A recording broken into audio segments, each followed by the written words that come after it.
నమస్తే రమగారు. నమస్తే జయ. రమగారు, శకునాలు కొన్ని మనం తెలిసి తెలియక ఫాలో అయిపోతూ ఉంటాం. ఏదైనా మంచి జరిగినా చెడు జరిగినా ఉదయం ఎవరిని చూసాము, పొద్దున్నే లేవగానే ఏం చూసాం, ఎక్కడ ఏం జరిగింది, ఇలా రీకలెక్ట్ చేసుకుంటాం. అప్పుడప్పుడు మన మొహాన్ని మనమే అద్దంలో చూసుకున్నాను గుర్తొస్తుంది. లేదా బయటికి వెళ్ళేటప్పుడు ఎవరైనా తుమ్మినా అట్లా సంథింగ్ అన్నీ ఫాలో అవ్వకపోయినా కొన్ని మాత్రం ఆలోచిస్తూ ఉంటాం కదా. అసలు ఇవి ఎలా వచ్చినాయండి? వీటికి సంబంధించి ఏమన్నా స్టోరీలు కానీ ఏమైనా సామెతలు కానీ అట్లా ఏమన్నా ఉన్నాయా? ఎలాగైనా వచ్చి ఉండొచ్చు జయ, ఎలాగైనా వచ్చి ఉండొచ్చు. ఏదో ఒక రకమైన పాటింపు. ఓ మంచినీళ్ళు బిందె ఎదురు రావాలి, ఎక్కడికైనా శుభకార్యాల మీద వాటి మీద వెళ్ళేటప్పుడు. ఆ ప్రయాణాలు పెద్దవి, ఇదివరకు ట్రాన్స్పోర్టేషన్ లేదు, నడిచి నడిచి పోవాలి, ఏదో దొరికిన బండి పట్టుకుని వెళ్ళాలి. జంతువుల దాడి ఉండేదేమో కదా. జంతువుల దాడులు అవి కూడా ఉండేవి, ఊర్లు దాటడానికి అవి కొంచెం ఇబ్బంది అయ్యేది.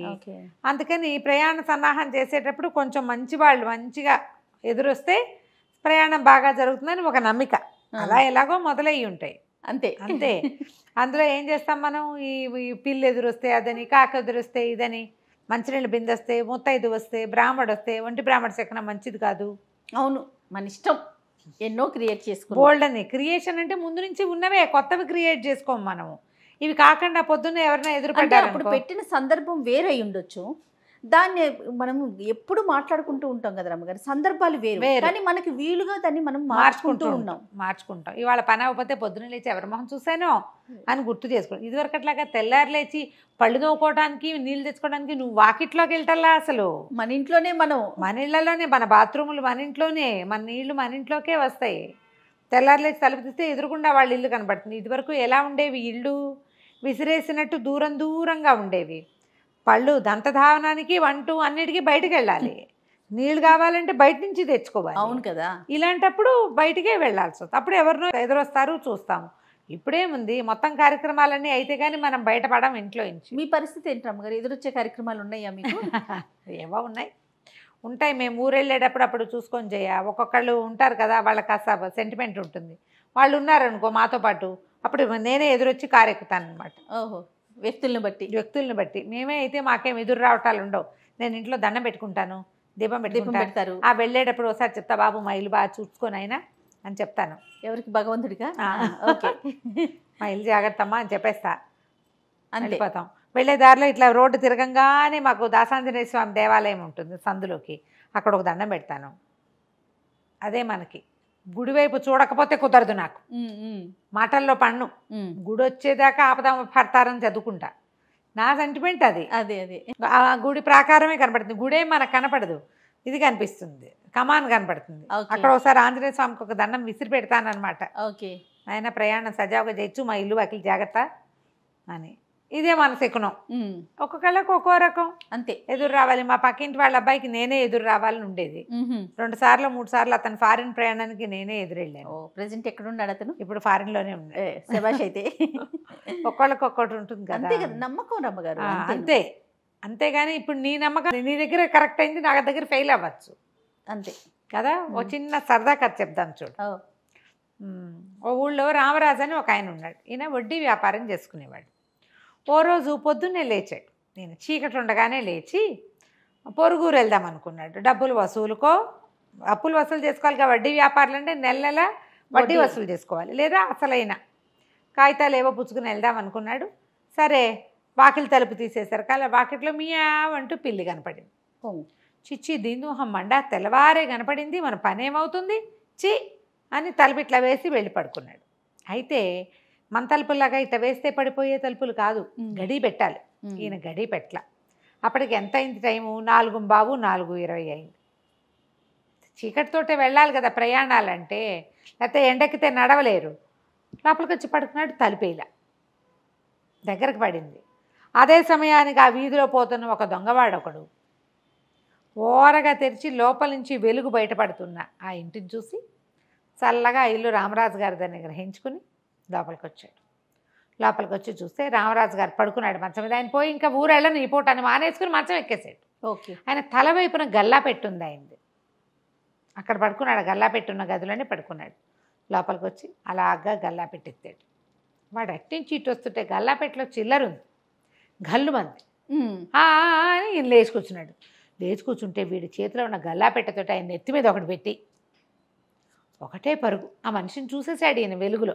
ఓహోహో. ఎందుకంటే దీపం పెద్దది చేసుకున్నాడు బయటికి వెళ్ళటం కోసం. వెలుగులో మనిషిని చూశాడు, కొట్టేసరికల్లా హౌరవరా పొద్దున్నే పిల్లిని చూసిన ఫలితం బయటికి వెళ్ళకపోయినా ఇంటూ చూపించింది గల్లాపెట్టి కాస్త పోయిందే. లబో దిబో మొత్తుకున్నాడు. చుట్టుపక్కల ఎక్కడా దొరకలవాడు. పారి ఈయన దెబ్బ తగిలింది. ఈయన లేచి మంచినీళ్ళు తాగి బయటకు వచ్చేసరికి జంపు, వాడు వెళ్ళిపోయాడు ఎప్పటికో. అక్కడి నుంచి ఏం చేశాడు, ఆ ఊరు న్యాయాధికారి తహసీల్దార్ ఆయనే ఈ తీర్పులన్నీ చేస్తాడు. అక్కడికి పోయాడు. అక్కడికి వెళ్తే ఆయన పేరు, ఈయన రామరాజు, ఆయన భీమరాజు. మళ్ళీ ఆ భీమరాజు ఎవరో కాదు, ఈయన చెల్లెలి మొగుడు. ఓహో. ఇది ఈ చిన్న చిన్న ఊళ్ళ తాలూకు హడావిళ్ళన్నీ పక్కనున్న పెద్ద ఊరిలో తీరుస్తారు. ఈయన వెళ్ళి అక్కడ చెప్పుకున్నాడు.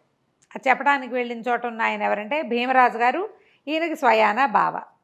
ఇంతకీ ఒట్టి బావే కాదు, రామరాజు గారి వడ్డీ వ్యాపారానికి 10 లక్షలు అప్పు పెట్టాడు. ఆయన 10 లక్షలు ఈయన దగ్గర ఉన్నాయి.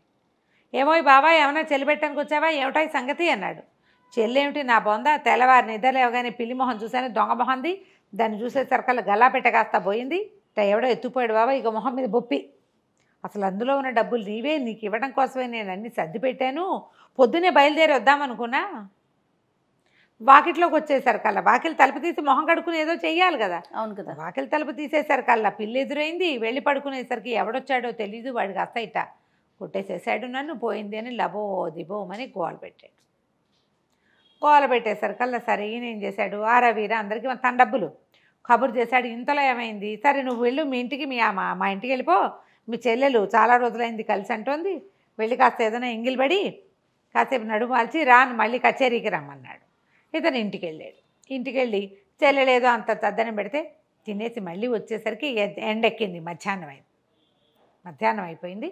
మధ్యాహ్నానికి ఈ పక్కన ఒక సంతలో ఎవరిదో జేబు కొడుతున్న ఒక జేబు దొంగని పుచ్చుకొచ్చారు. రక్షక భటులు తీసుకొచ్చారు. ఆ జేబు దొంగలో వచ్చి లోపల నుంచునున్నాడు. నేను చూడలేదండి, నేను పొరపాటున చేశానండి ఏదో చెప్తున్నాడు. ఇంతలో ఈ రామరాజు గారు లోపలికి వెళ్ళేసరికి ఆయన చూసి బావోయ్ వీడే దొంగ, పొద్దున్న ఎత్తిపగలు కొట్టిన వాడని కేకలు పెట్టాడు. కేకలు పెట్టంగానే ఈయన అయ్యారా ఎవరెవరా, పొద్దున్న అంత దొంగతనం చేసి మళ్ళీ మధ్యాహ్నానికి జేబు దొంగతనం చేస్తావా, తీ డబ్బులు ఎక్కడున్నాయో తీయి అంటే రక్షక భటులు ఉన్నారు. కొత్తవాళ్ళ గారు తహసీల్దార్ గారు ఎదురుకుండా ఉన్నాడు. పైగా తను కొట్టినవాడు ఎదురుకుండానే ఉన్నాడు. దొంగ ఇంకా ఆపుకోలేకపోయాడు. కాదని బోటరీ ఆయన లేకపోతే ఏమయ్యేది కాదు, జేబు దొంగతనంతో పోయేది. ఇప్పుడు గల్లాపెట్టి దొంగతనం, ఇంట్లో జరబడిన దొంగతనం నెత్తి మీద పడింది. ఒప్పుకుని సరే గల్లాపెట్ట ఎక్కడ దాచాడు, ఎందుకంటే గల్లాపెట్టలో డబ్బులు వాడు చూడలా, పెట్టెత్తుపోయాడు అంతే. కొన్నాళ్ళు అవి దాచిపెడతారు. చాలామంది దొంగలు అదే పని చేస్తారు, వస్తువు కొట్టేసి వెంటనే వాడరు, వాటిని దాచేస్తారు.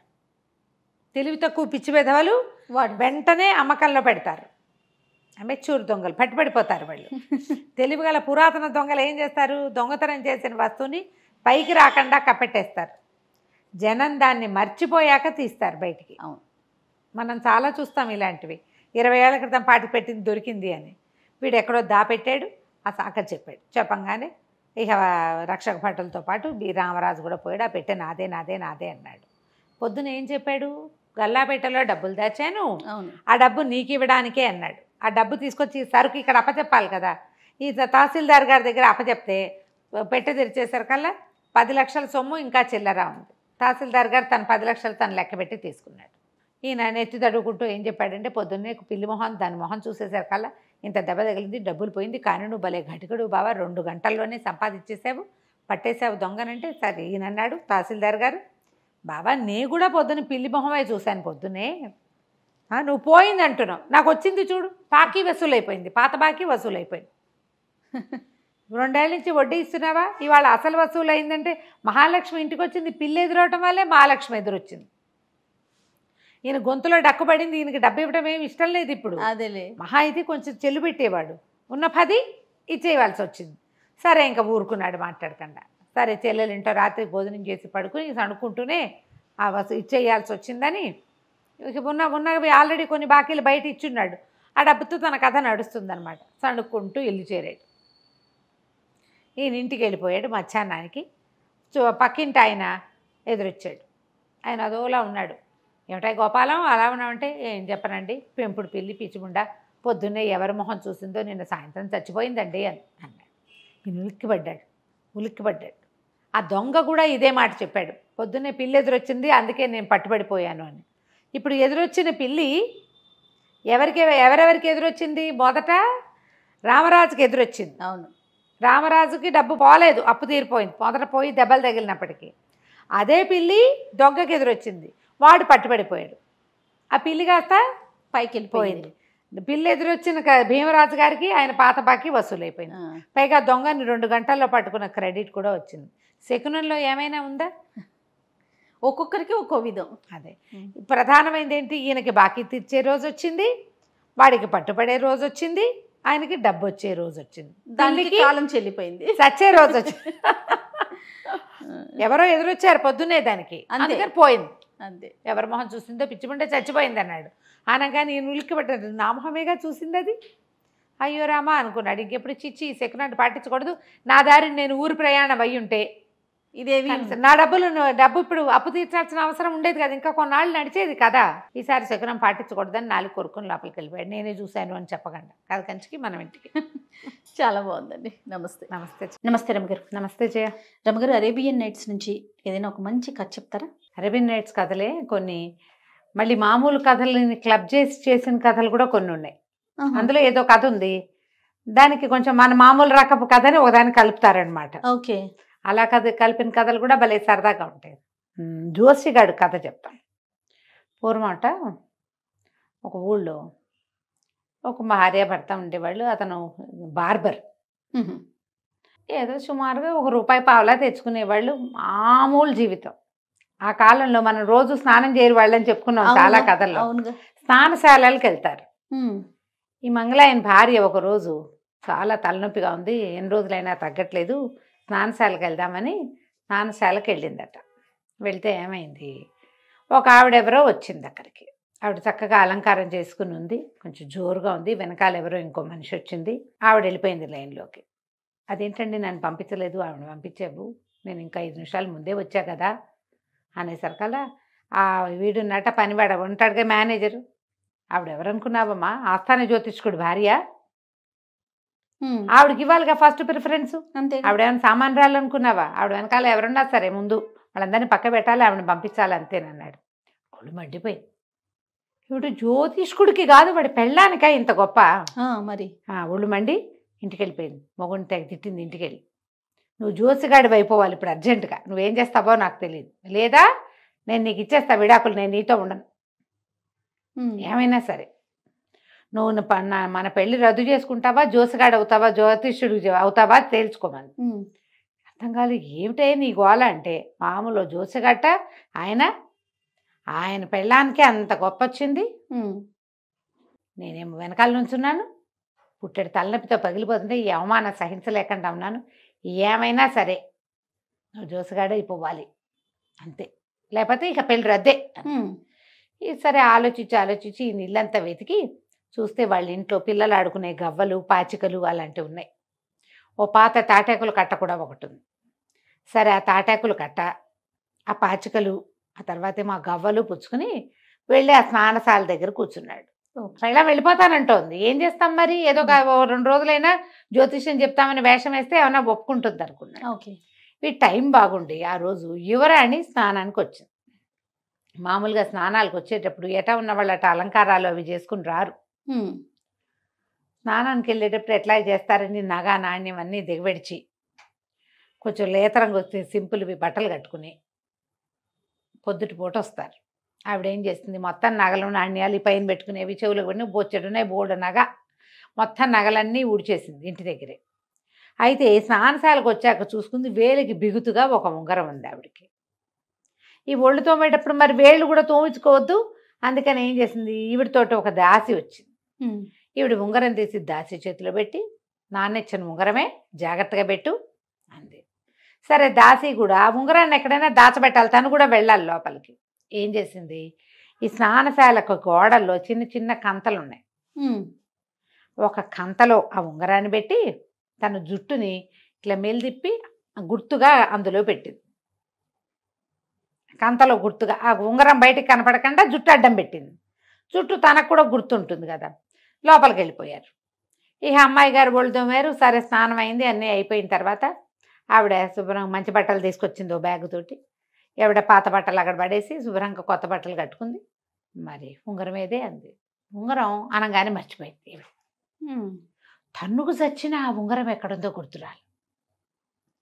గుర్తురాపోయేసరికి యువరాణి ఇంతెత్తులు లేచింది. స్నానం చేసి ఫ్రెష్గా ఉందేమో, ఇంకా జోరుగా కూడా లేచింది ఆవిడ. ఉంగరం లేకపోతే మామూలుగా తోలు ఒలిపిస్తా నీది, నువ్వు జాగ్రత్తగా ఉంచుతావని నీ చేతిలో పెడితే స్నానశాల వాడికి ఇవ్వకపోదునా, నీకెందుకు ఇచ్చాను, నువ్వు శ్రద్ధగా దాచిపెడతావని ఉంగరం లేకుండా కనపడడానికి వీళ్ళేంది ఎక్కడంతో పట్టుకురాంది. ఆవిడ షర్బత్ తాగడానికి కూర్చుంది. మామూలుగా స్నానాలు అవేక అలసిపోతారు కదా, వీళ్ళకి చక్కటి షర్బత్తు అవి ఇస్తారు. పట్టుకురా ఉంగరం ఎక్కడుందా అని. వీళ్ళు బయటకు వచ్చింది. ఏం చేయాలో తెలియదు. తీరా చూస్తే అక్కడ ఒక ఆయన కూర్చున్నాడు. వాడి దగ్గర ఓ తాళపత్ర గ్రంథం, కాసిన 2 పాచికలు, కొన్ని గవ్వలు ఉన్నాయి, ఓ పెన్ను కాగితం కూడా.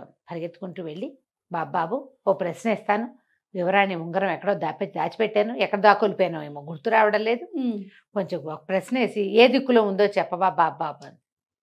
ఏం చెప్తాడు వీడికి, ఏమొచ్చు. ఈ మంగళాయనకి బాగా ఆలోచించాడు.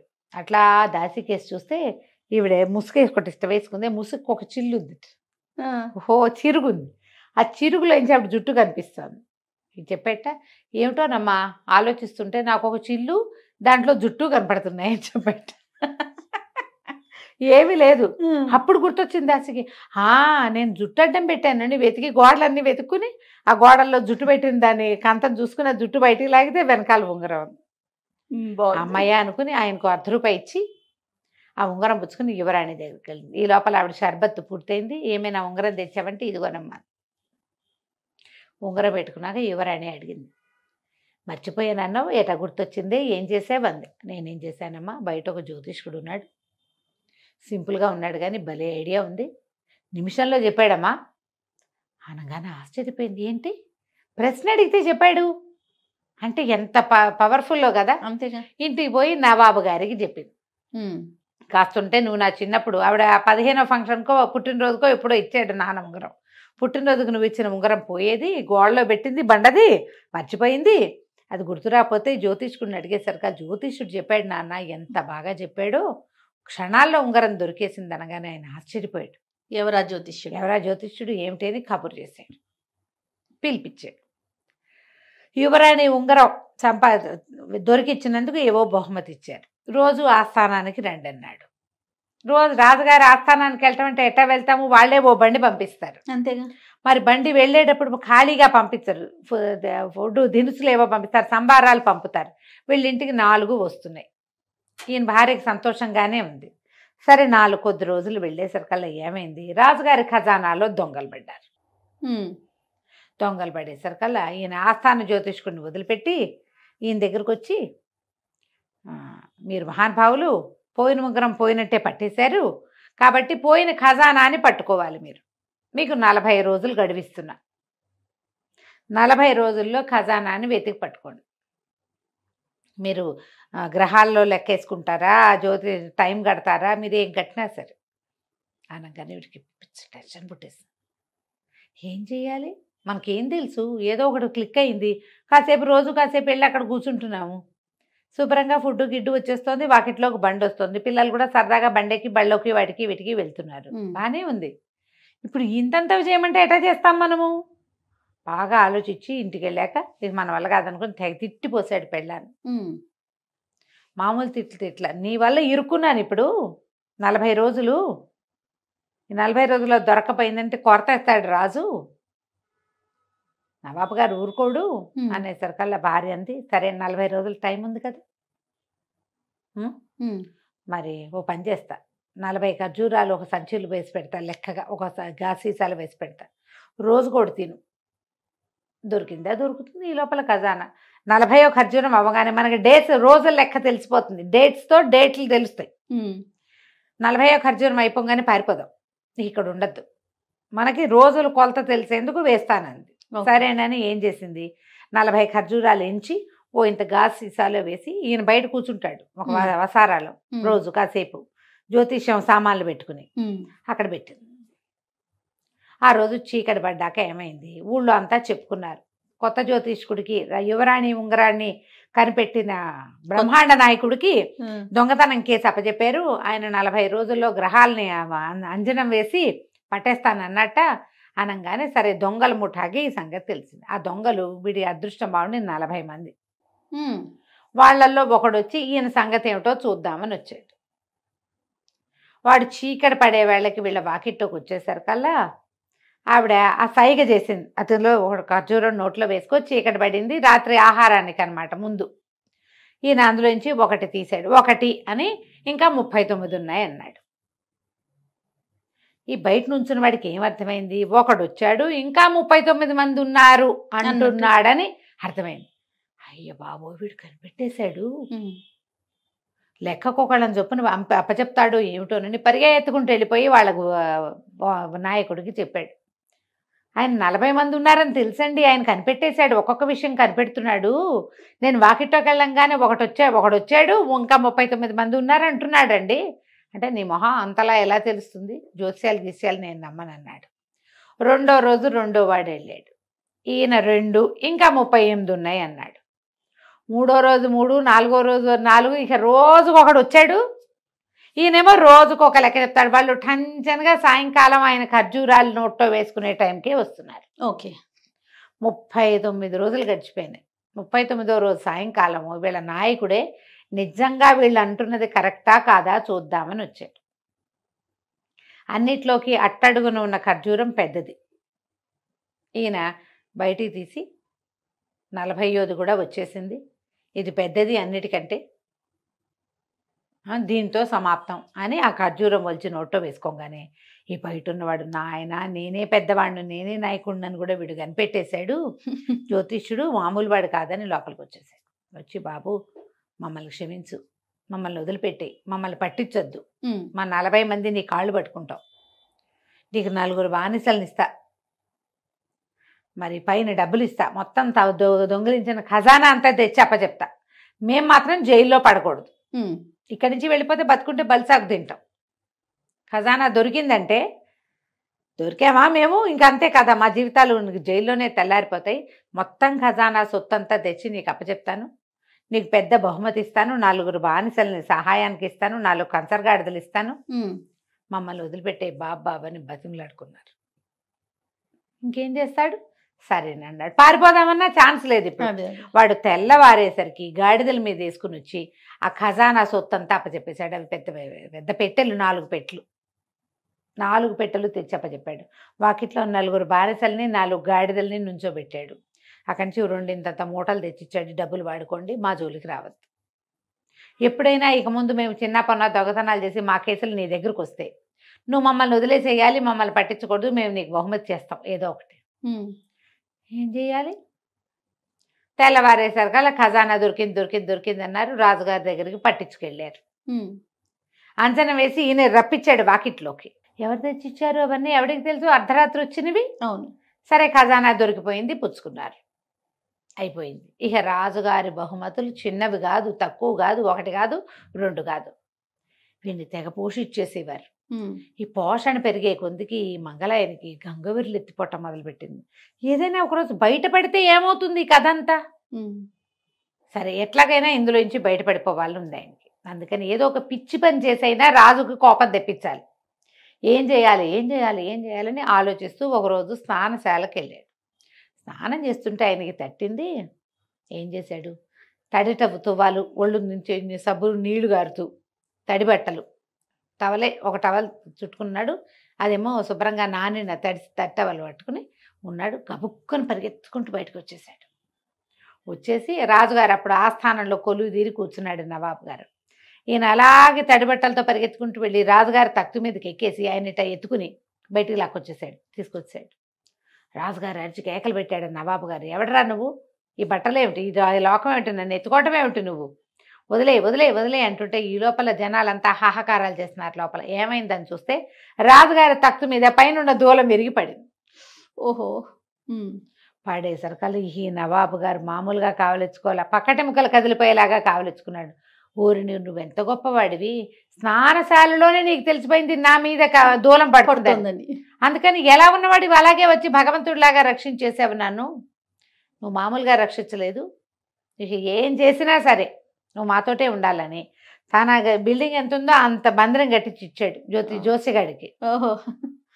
ఆయన మరి రాజుగారి ప్రాణాలు రక్షించారు, పంట అంతేగా. పండింది. ఇప్పుడు గంగవల్లి ఎత్తిపోతుంది, భయంగా ఉంది, ఆవదాగినట్టు ఉన్నాడు ఆయన. ఏ క్షణానైనా ఇది బయటపడుతుంది, ఇంకా బయటపడే అవకాశమే లేదు. రాజుగారి ప్రాణాలు రక్షించేసి పెళ్ళామంది, నువ్వు ఊరికే కంగారు పడకు, నలుగురు బాగా జ్యోతిష్యం చదువుకున్న వాళ్ళు కుర్రాళ్ళని పెట్టుకుందాం, లెక్కలు డొక్కలు అన్నీ వాళ్ళు చేస్తారు, మాటలు నువ్వు చెప్దు కానీ ఇంత డబ్బు వస్తుంటే మనకేం బెంగ, అంతే హ్యాపీగా అని చెప్పింది. ఆస్థాన జ్యోతిష్కుని పీకాతలు బారేశారు. ఈయనే ఆస్థాన జ్యోతిష్యుడు అయిపోయాడు. ఓకే. ఆ రోజు సాయంకాలం అట ఈ మంగళ జ్యోతిష్యుడు గారి భార్య స్నానశాలకు వెళ్ళింది. వెళ్తే అదే టైంకి పాత జ్యోతిష్యుడి భార్య వచ్చింది స్నానానికి.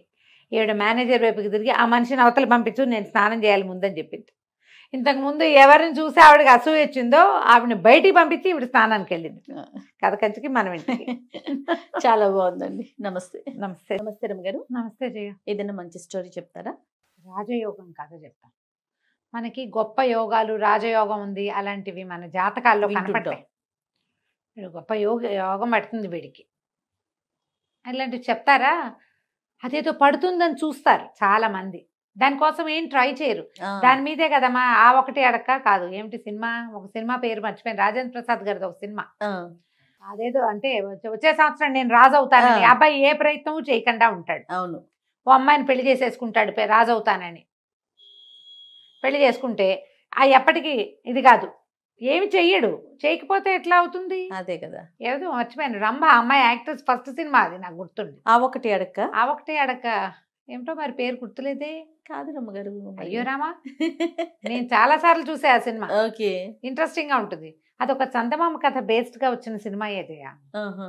అయితే ఇప్పుడు ప్రతి వాళ్ళకి జాతకంలో ఎవరో ఒకళ్ళు చిలక చూసి చెప్పుకున్నా నీకు యోగం ఉందంటారు. ఆ యోగాల కోసం ట్రై చేయరు. యోగం కోసం ట్రై చేసిన ఒక హీరో గురించి చెప్పుకుందాం మనం. తప్పకుండా. అయితే బాలాపిపురం అని ఒక రాజ్యం. ఆ రాజ్యాన్ని చుట్టుపక్కలంతా కొండలట. ఈ కొండల దగ్గర పచ్చిక బయళ్ళు అవి బాగా ఉండేవి. ఈ బయళ్ళకి చుట్టుపక్కలంతా చిన్న చిన్న గ్రామాలు ఉండేవి. ఒక గ్రామంలో, ఒక కొండ పక్కన ఉన్న గ్రామంలో కొమరయ్య అని ఒక కుర్రాడు ఉండేవాడు. వాడు భలే సాహసి, తోటరాముడు లాంటి వాడు అనమాట. వాడు ఏదైనా చేసేస్తాడు. అయితే వాడికి గొడ్లు గాయటం, గొర్రెలు గాయటం పైన అప్పచెప్పేవాళ్ళు. ఆ గొడ్లని గొర్రెల్ని కాయటం కొండ మోపుల మీద కష్టం. ఏవో ఒకటి వచ్చి పడతాయి. వీడికి భయం లేదు, ఏదొచ్చినా భయపడ్డవాడు, తిరగబడతాడు. వీడికి అప్పచెప్పేవాళ్ళు. కానీ వీడికి ఎంతసేపు పెద్ద పెద్ద వేరే వేరే ఊళ్ళు చూడాలి, దేశాలు చూడాలి, యుద్ధాల్లో పాల్గొనాలి, అలాంటి కోరికలు ఉండేవి. కానీ చిన్న ఊరు, చిన్న జీవితం. ఒకనాడు ఇట్లా గొడ్లని గొర్రెల్ని కాసుకుంటూ కొండ వైపుకి తీసుకెళ్ళి మధ్యాహ్నం కాసేపు పడుకున్నాడు. పడుకుంటే వీడికి ఎట్లా కాలు వచ్చింది ఆ కొమరయ్యకి. వీడు కుర్రాడు, ఒక 25 ఏళ్ళు ఉంటాయి. కొండ ఎక్కినట్టు తను.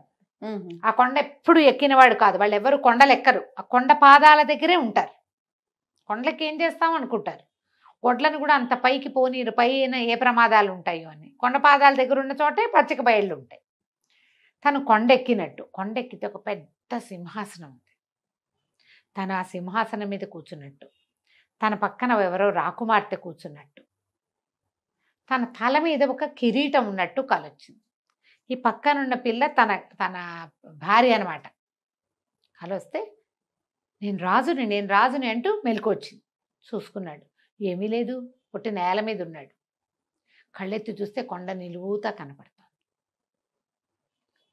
కొండెక్కాలనుకునేవాడి కథ గుర్తొచ్చేసిందని వచ్చింది. ఆ పైన ఏముందో.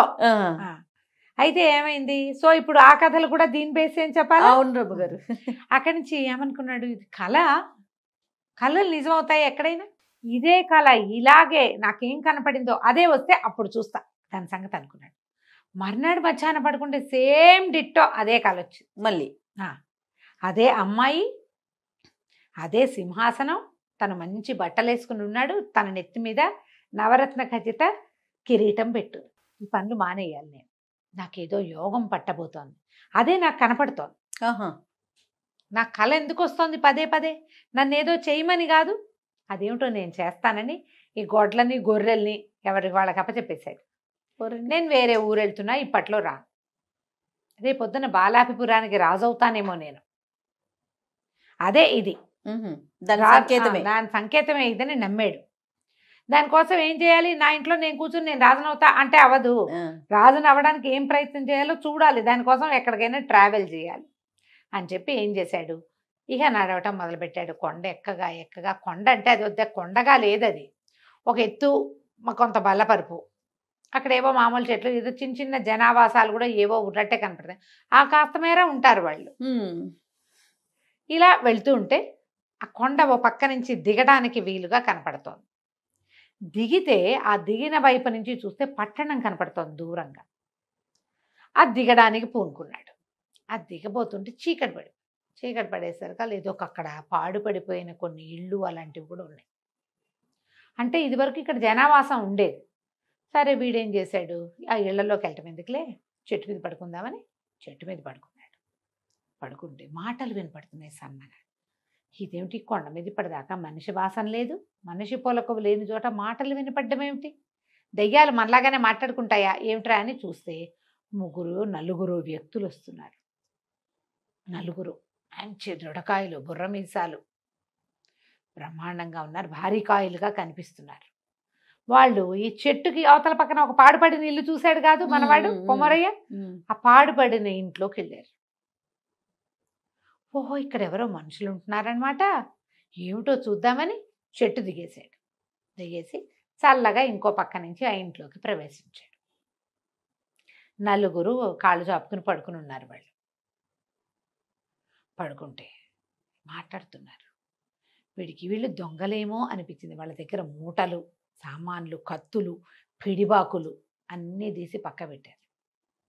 అందులో ఒకడు కాళ్ళు చాపుకున్నవాడు, ఎరా గుంటనక్క, ఇవాళ ఏం దొరికిందిరా నీకు అని అడిగాడు. అడిగితే రెండో వాడు, నలుగురు ఉన్నారుగా, ఒకడు నాయకుడు, ముగ్గురు అతని వీళ్ళు అనమాట, సైన్యం లాంటి వాళ్ళు పక్కన ఉండేవాళ్ళు, తోడుండేవాళ్ళు. ఆ గుంటనక్క చెప్తున్నాడు, ఇవాళ నాకు ఒక వ్యాపారస్తుడు కనపడ్డాడు, వాడి దగ్గర భలే కోటు ఉందన్నా, ఎంత బాగుందో కోటు. ఆ కోటు ఏం లేదు, మనకు డబ్బులు కావాల్సి వచ్చినప్పుడల్లా కోటును తిరగేసి బోర్లు ఇస్తే మొహరీలు రాలుతాయి అందులోంచి. ఆయన విప్పి పెట్టి స్నానానికి వెళ్ళాడు, నేను కొట్టుకొచ్చేసా, ఇదిగో అన్నాడు అని గోడకి తగిలిచ్చాడు. ఒక చక్కటి కోటు అది. ఆ కోటు వేసుకోవడానికి బాగుంటుంది, చూడడానికి బాగుంటుంది, కావాలంటే దాన్ని తిరగేస్తే అందులోంచి మొహరీలు రాలుతాయి. బాగుందిగా, బ్రహ్మాండంగా ఉందిగా. ఇంకొకటి పిలిచాడు, ఎరా జిత్తులు మరి నువ్వేం తెచ్చావురా అని ఇంకొకటిని అడిగాడు. ఇంకోటి అన్నాడు, సర్వసైన్యాధ్యక్షుడు ఒక ఆయన దెబ్బలు తగిలి పడున్నాడు, ఆయన దగ్గర నెత్తి మీద ఒక ఉష్ణీషం ఉంది. ఉష్ణీషం అంటే అది పైన పెట్టుకున్న శిరస్త్రాణం లాంటిది, క్యాప్, శిరస్త్రాణాలు ఒట్టి క్యాప్ కాదు, ఇట్లా కిరీటం లాగా పెట్టుకుంటారు కదా, అందులో నుంచి ముక్కోణపు శిరస్త్రాణం, అది 3 కోణాలు, అది పెట్టుకుని దాన్ని ఒక మీట నొక్కితే 3 పక్కలకి బాణాలు వేస్తుంది. అది చాలా బలశాలి అయినవాడు కానీ దీన్ని మొయ్యలేడు.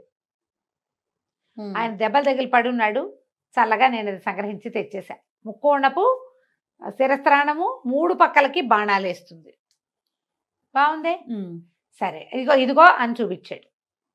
ఇక మూడో వాడిని అడుగుతున్నాడు, ఎరా మోసగారి నువ్వేం తెచ్చావురా అని అడిగితే మూడో వాడు చెప్తున్నాడు, ఇవాళ ఒక కత్తి దొరికిందన్నా, ఆ కత్తిని మామూలుగా పెట్టుకుంటే కత్తే అది, దాన్ని నేలలో గుచ్చితే ఒకేసారి 1000 మంది సైనికులు పుట్టుకొస్తారు నేలలో నుంచి, చాలా పవర్ఫుల్, అది దొరికింది, ఇదిగో అని కత్తి మూల పెట్టాడు. మంచివి తెచ్చారా, ఇక వీటిని అమ్మే ప్రయత్నం చేసుకుందామని ఎవరి దారిన వాళ్ళు ఒళ్ళు విరుచుకున్నారు, చల్లగా పడుకుని నిద్రపోయారు. ఆ కొండంతా ఎక్కారా, భారీ మనుషులు, నిద్ర పడితే ఒక రకంగా మెలకు వస్తుందా వాళ్ళకి. వీడేం చేశాడు, ఓహో వీళ్ళు దొంగలు, 3 రకాల వస్తువులు తెచ్చారు, సామాన్యులు కాదు, వీటితో 3 ప్రత్యేక ఉపయోగాలు ఉన్నాయి. ఇవి ఒక రాజుకి ఉపయోగపడే విషయాలు. అవి రాజుకి డబ్బు అవసరం, సైన్యాల పోషణకి, ప్రజా పోషణకి, రాజుకి బాణాలు వేయగలిగే శిరస్త్రాణం అవసరం, రాజుకి సైనికులు అవసరం. వీళ్ళు ఏం చేసుకుంటారు, చల్లగా వాళ్ళ వెనకాల నుంచి వెళ్ళి ఆ 3 వస్తువులు చేత పుచ్చుకొచ్చేసాడు. ఇక ఆ కోట వేసుకున్నాడు, ఆ శిరస్త్రాణం పెట్టుకున్నాడు, ఆ కత్తి బొడ్డును దొప్పుకున్నాడు. ఆ శిరస్త్రాణం బాణాలు వేసుకొని అడిగినప్పుడే ఎంతసేపు వేయదు, ఈ 3 పెట్టుకుని దిగి వెళ్ళిపోయాడు. సరే ఏదో ఒక పోటకోళ్ళ ఇంటి దగ్గర ఆగాడు, కోటు విప్పి దులుపుకుంటూ ఇన్ని మొహరీలు రాలిని మళ్ళీ వేసుకున్నాడు. దాన్ని చక్కగా అక్కడ డబ్బులు ఇచ్చి సుష్టుగా భోజనం చేసి శుభ్రంగా స్నానం చేసి తయారయ్యి మళ్ళీ కోటు ధరించి కత్తికి ఒక ముందంతా లేవు వాడి దగ్గర, అంగాస్త్రం వాడి తువ్వాలు ఉంటుంది అది పెట్టి కట్టుకున్నాడు కత్తి. ఇప్పుడు కత్తి పెట్టుకోవడానికి అన్ని సాధనాలు చక్కగా డబ్బులు ఉన్నాయిగా, ఇవన్నీ తీసుకుని రాజుగారిని చూడడానికి వెళ్ళాడు. వెళ్ళేసరికి రాజుగారిని చూడాలన్నాడు. అనేసరికి ఆ వాకిట్లో ఉన్న అన్నాడు, ఏంటి ఎవడు పడితే వాళ్ళు చూసేస్తారు రాజుగారిని, బలివాడోయ్ నువ్వు అన్నాడు. అనగానే వెంటనే కత్తి తీశాడు. ఏంటి రాజా కొమరసింహుడు నేను, నన్ను కూడా చూడ్డా, అత్యంత సాహసిగా పేరొందిన వాడిని నన్ను ఎందుకు చూడ్డు రాజు అనగానే వాడు తెల్లబోయాడు. వీడెవడో. ఎప్పుడు కూడా మనం బెదిరినట్టుంటే అవతల వాళ్ళు అదిలించేస్తారు. అవును. అదే డాంబికంగా ఉంటే బాబోయ్ వీడేదో ఉద్దండ పండితుడు లేదా బ్రహ్మాండ నాయకుడు అని ఫీల్ అవుతారు కదా. అక్కడి నుంచి బాబా అలా కాదండి, రండి రండి భలేవారు కొమరసింహుల వారిని ఎందుకు చూడరు, రాజుగారు మిమ్మల్ని బాగా చూస్తారు అని చెప్పి లోపల తీసుకుపోయాడు. రాజు ఎదురుగుండా కూర్చున్నాడు. చూస్తే ఆ సింహాసనం చూశాడు వీడు. ఆ సింహాసనం ఇదే కల్లో కనపడింది. కల్లో నేను ఏ సింహాసనం చూసానో అది ఇదే. తర్వాత రాజుగారి ఎత్తి మీద ఒక కిరీటం ఉంది, ఇది నాదే, అన్ని వీడియే. కల్లో కనపడింది అదే. ఓహో ఇదే మంది అవ్వబోతోంది అనుకుని, నమస్కారం మహాప్రభు, నేను ఒక క్షత్రియుణ్ణి, దేశాలు తిరుగుతూ ఇక్కడికి వచ్చాను, నా దగ్గర బ్రహ్మాండమైన విద్యలు ఉన్నాయి, నా చరిత్రాన్ని చూసారా 3 పక్కల బాణాలు వేస్తుంది, తలచిన తోడనే 1000 మంది సైనికుల్ని రప్పించగలను నేను, మీకు ఏ సహాయం కావాలంటే ఆ సహాయం చేస్తా, మీకు నా సేవ చేస్తా సదా, ఏమంటారన్నాడు. రాజుగారికి ఇప్పుడు సైనిక సహాయం అవసరమైన పరిస్థితిలో ఉన్నాడు. ఆయనకి పక్క రాజ్యమైన వల్లభాపురం రాజుగారు వీళ్ళ మీదకి దండెత్తి రాబోతున్నాడు. ఓకే. రాజు అన్నాడు, చాలా సంతోషం నాయన, మేము మాకున్న సైన్యం చాలదు, ఏం చేయాలా అనుకుంటాం, ఇంత యుద్ధం చేయగలిగే వీరుడివి, తర్వాత సైనికులను కూడా తెప్పించగలనని చెప్తున్నావు, పుట్టించడం కాదు తెప్పించడం అని చెప్పాడు. నీలాంటి వాడి తోడు చాలా అవసరం, నీకేం కావాలి చెప్పు, మీ అమ్మాయిని ఇచ్చి పెళ్లి చేయండి నాకు అని అడిగాడు. సరే రాజుకు నవ్వొచ్చింది, వీడెవడో కుర్రాడు, వాడు వచ్చి అమ్మాయిని ఇచ్చి పెళ్లి చేయమంటే చేసేస్తామా, అలా చెయ్యం బాబు, మా మీదకి వచ్చిన ప్రమాదాన్ని తప్పించు ముందు, అప్పుడు అమ్మాయి పెళ్లి సంగతి ఆలోచిద్దామన్నారు. సరేనని ఇతను ఏం చేశాడు, వల్లభాపురం సైన్యం ఏ పక్క నుంచి వస్తుందో తెలుసుకుని ఈ లోపల ఈ రాజుగారి దగ్గర హాయిగా రెస్ట్ తీసుకున్నాడు. 2 రోజులు వాళ్ళ దగ్గర తీసుకున్నాడు. వాళ్ళ దగ్గర నుంచి ఒక గుర్రం తీసుకున్నాడు. ఏ దిక్కుగా వల్లభాపురం రాజ్యాలు వస్తున్నాయో ఆ దిక్కుకి ఒక్కడే వెళ్ళాడు. వెళ్ళి తన కత్తిని నేలలో గుచ్చి 2 సార్లు గుచ్చి 2000 మంది సైనికుల్ని సృష్టించాడు. యుద్ధం అక్కడి నుంచి తన మీట నొక్కి తన ముక్కోణపు శిరస్త్రాణం నుంచి 3 పక్కలకి బాణాలేసి సాధ్యమైనంత చేయగలిగినంత యుద్ధం చేసి అవతల పారేశాడు. అంతే. వల్లభాపురం వాళ్ళు పరిగెత్తి పారిపోయారు. వీడేంటి ఉన్నట్టు నేల ఇన్నట్టు ఇంతమంది జనం వచ్చారు, ఒక్కడి మీదకి ఒక బాణం వేస్తే 3 పక్కల నుంచి 3 చంపేస్తున్నాడు వాడు.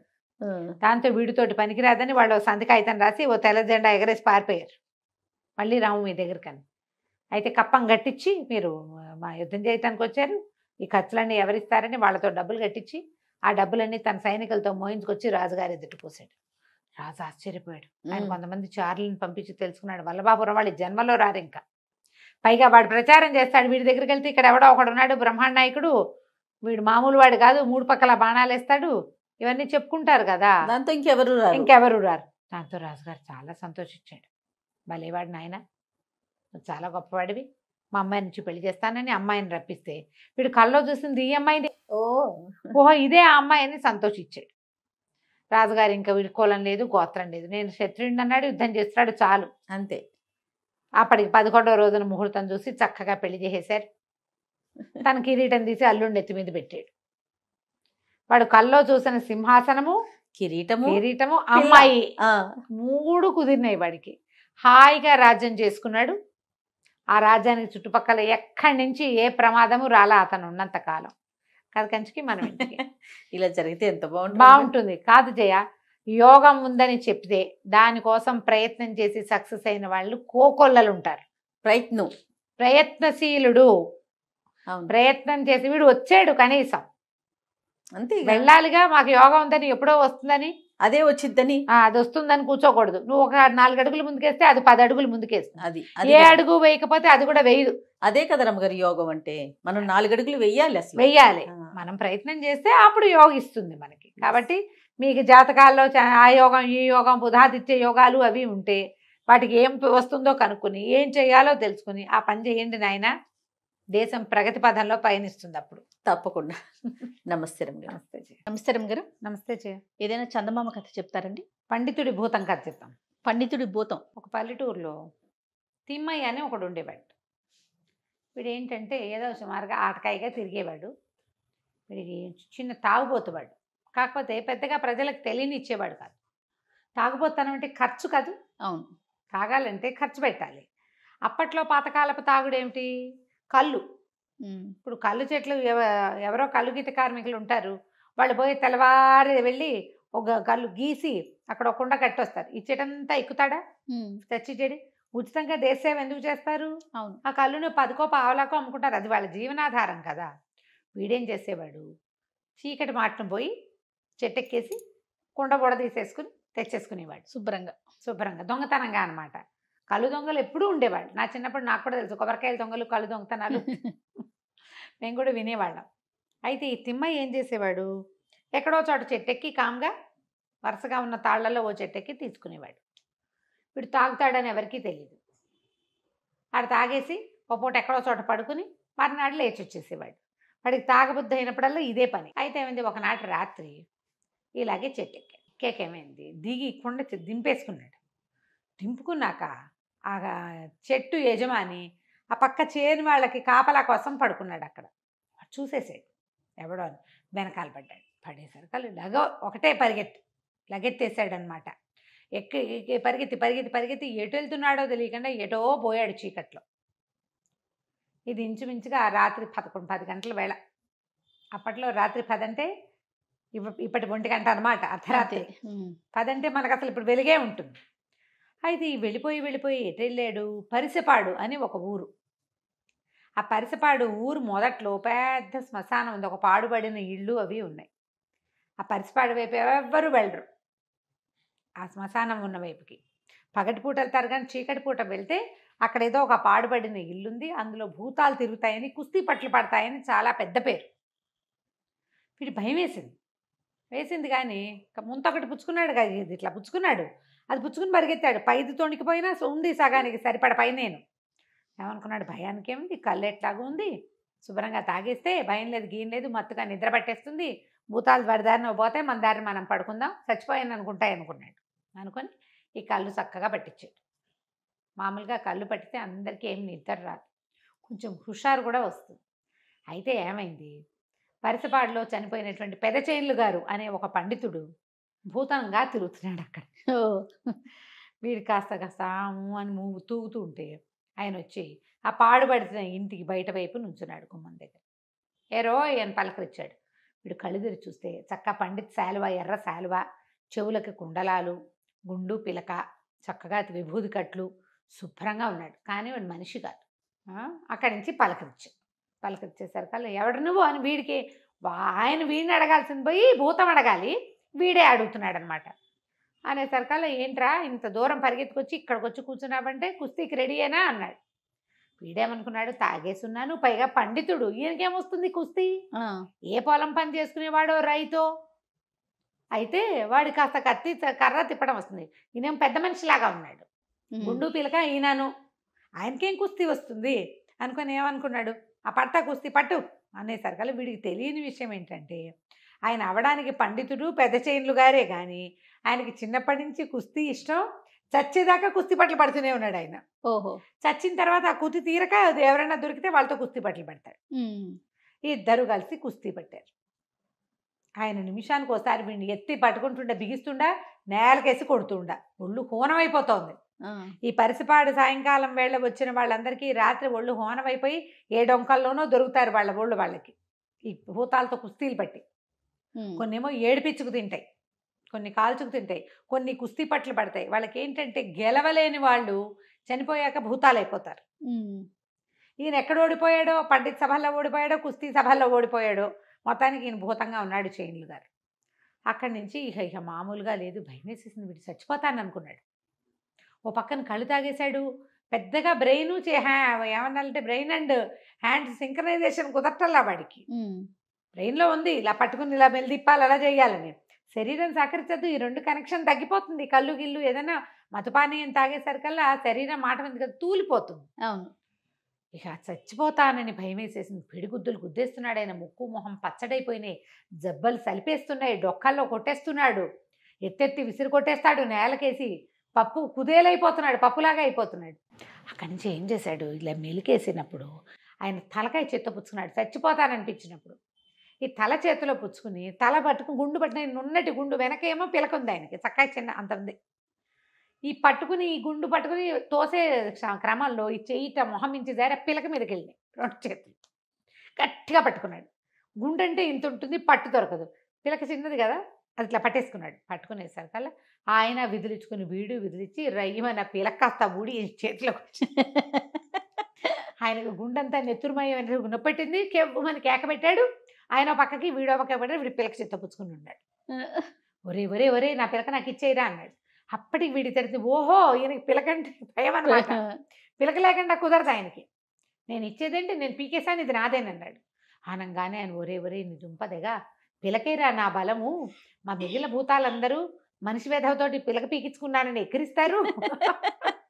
దానికి తోడేమో పిలకలోనే నా శక్తి అంతా ఉంది. మనిషి కాదు కదా, భూతం. సాధారణంగా ఒక వెంట్రుకున్న భూతానికి ఆ వెంట్రుకలో ఉంటుంది శక్తి. దాని పవర్స్ అన్నీ అందులో ఉంటాయి. నా పవర్ అంతా అందులో ఉంది. పిలక ఇచ్చేయిరా ఇచ్చేయిరా అనగానే వీడికి అర్థమైపోయింది. తాగుబోతానం ఉన్నా చావు దెబ్బలు తిన్నాడు కదా, వీడు చావు తెలివి బయటకు వచ్చిందన్నాడు. వీడు నేను ఇవ్వను కాక ఇవ్వనన్నాడు. అనేసరికి నీ బతిమలు ఆడుకున్నాడు ఆయన. ఒరే ఇక్కడ మంచి బ్రహ్మాండమైన ఇది ఉంది, లంకె బిందెలు ఉన్నాయిరా. లంకె బిందెలు మామూలు బిందెలు కాదు, ఖజానాలు ఉన్నాయి శుభ్రంగా. వాటి నిండా నవర్సులు సౌరీలే, కడ్డీలు అనమాట. కడ్డీలు నవర్సులు ఉన్నాయి. చక్కగా తెచ్చి పెడతా. మంచి ఇత్తడి బిందె ఒకటి ఉంది, అది తెచ్చి పెడతా. అది ఇచ్చేసి అది తీసేసుకుని నేను పిలక నాకు ఇచ్చేసేయరా. తీసుకొచ్చి చూపించు. వీడేమనుకున్నాడంటే, సరే ఇక్కడి నుంచి ఎలాగో చావు దెబ్బలు తిన్నాం, ఈ మా మొహరీలు ఉన్న డబ్బా కనుక పట్టుకెళ్ళిపోతే, బిందె కనుక పట్టుకుపోతే శుభ్రంగా రాజా మహారాజాలాగా బతకచ్చు. ఈ దొంగతనపు కళ్ళు బతికెందుకు మనకి, ఎప్పుడైనా కావాలంటే ఇంటికే దర్జాగా తెప్పించుకోవచ్చు అని ఆలోచించి, అసలు మొహరీలు ఉంటాయా నిజంగా, నేను నమ్మంతే చూపించన్నాడు. ఆయన ఏం చేశాడు, లోపలి పరిగెత్తుకుంటూ పోయి ఎక్కడి నుంచో పోయింత ఇత్తడి బిందె తెచ్చాడు, పెద్ద సైజు. ఈజీగా ఒక 10-12 లీటర్ 15 లీటర్ల దాకా పడుతుంది ఇంత బిందె.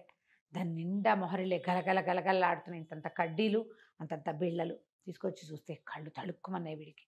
ఏ బాబా ఎంత బాగున్నాయో అనుకుని. కానీ ఇప్పుడు గనక బిందె తీసుకుని పిల్లక చేతికి ఇచ్చానా, ఈ బ్రాహ్మడు ఏం చేస్తాడో మళ్ళీ మళ్ళీ పవర్స్ వచ్చేస్తాయి. మళ్ళీ పవర్స్ వచ్చాక ఏం చేస్తాడో అని బాగా ఆలోచించుకుని, నేను నిన్ను నమ్మను, ఓ పని చెయ్యి, ఈ బిందెను మా ఇంట్లో చేర్చు ముందు బిందెను, మరి బిందె ఎవరైనా తలుపు తీస్తారా అన్నాడు. సరే నన్ను బిందెని రెండింటిని చేర్చు చూస్తానన్నాడు. అక్కడి నుంచి ఈయన అమాంతం వీడిన బిందెతో సహా ఎత్తుకున్నాడు. ఈ తిమ్మాయిని ఎత్తుకుని వాళ్ళ ఇంటికి తీసుకుపోయాడు. వాకిలి చిన్న ఇల్లు, వాకిలి తలుపు తీసుకుని వాడు లోపలికి వెళ్ళాడు. బిందె లోపల పెట్టుకొచ్చాడు. లోపల నా పవరే రే బాబాబు నా పిల్లకి ఇచ్చేయరా అంటే వీడికి ఏమనిపించింది, ఒక తమాషా చేద్దాం. ఎక్కడో పరిసపాడులో ఉండవలసిన వాడు మన వాకిట్లోకి వచ్చి నుంచున్నాడు. ఈయన చూస్తే పండిత వేషం, ఎర్రగా శాలువా, కాశ్మీర్ శాలువా, చెవుల కుండలాలు, గుండు, పిల్ల కూడిపోయింది అనుకో అయినా కూడా గుండు, పట్టివర్ధనాలు, చక్కగా విభూతి కట్లు, కాళ్ళకి ఏమిటో గండపెండరాలు అవి కూడా ఉన్నాయి ఆయనకి. ఎన్ని చోట్ల సంభావనలు పొందాడో పెద్ద మనిషి. ఏమనుకున్నాడు, కాస్త తమాషా చేద్దాం అనిపించింది, కానీ భయం వేసింది వాడికి. ఇక్కడ దాకా వచ్చిన వాడు నువ్వు నన్నేం చేయకూడదు మరి అన్నాడు. ఏమీ చెయ్యనురా, నా పిల్లక నాకు ఇచ్చేసి నేను పోతానంటే వీడేం చేశాడు, ఒక్క గంతులో ఇంట్లోకి వెళ్ళిపోయి ఆ పిల్లకని తలుపు సందులోంచి గిరవాటేసి తలుపేసేసుకున్నాడు. ఇక బతుకు జీవుడా అనుకుని ఆ పండితుడు అద్భుతం ఆ పిల్లకని తీసుకుని దురుకుని నెత్తి మీద అంటించుకుని తన దారిని వెళ్ళిపోయింది. ఆ తర్వాత ఈ తిమ్మయ్య బుద్ధి తెచ్చుకుని బతికొచ్చా వెనక్కి. ఇంకోసారి వాళ్ళ అమ్మకి చెప్పేసరికల్లా వాళ్ళ అమ్మని, వరే నువ్వు కాబట్టి బతికొచ్చావురా, చావు తప్పి కన్నులు ఒట్టపోయి వస్తారు, మనుషులుగా రారు, ఆ ఎముకలు ఎప్పటికీ ఇదవ్వవు. బాపనాయన కాబట్టి నిన్ను నేలకేసి కొట్టాడు కానీ విరకొట్టేసేలా, ఏదో దెబ్బలతోటి ఉన్నావు అంతే, ఏవి విరిగిపోలేదు తెగిపోలేదు. బుద్ధిగా ఉండు, తాగుబోతానం మానేసేయి, చక్కగా తిండి అన్నీ లభిస్తాయని తల్లి బాగా బుద్ధి చెప్పింది. ఆ తర్వాత ఆ కడ్డీలు ఇవి కాసులు అవి కరిగించుకుంటూ చక్కగా అమ్ముకుని ఇల్లు వాకిలి అన్నీ ఏర్పాటుగా కొనుక్కున్నాడు. హాయిగా సంతోషంగా ఉన్నాడు. ఎప్పుడు పరిసిపాడి వైపు మాత్రం వెళ్ళ. ఇంకోసారి దొరికితే ఉతికేస్తాడు కదా, అదే కదా కథ కంచికి మనం ఇంటికి. రైట్ అమ్మ గారు, నమస్తే. నమస్తే.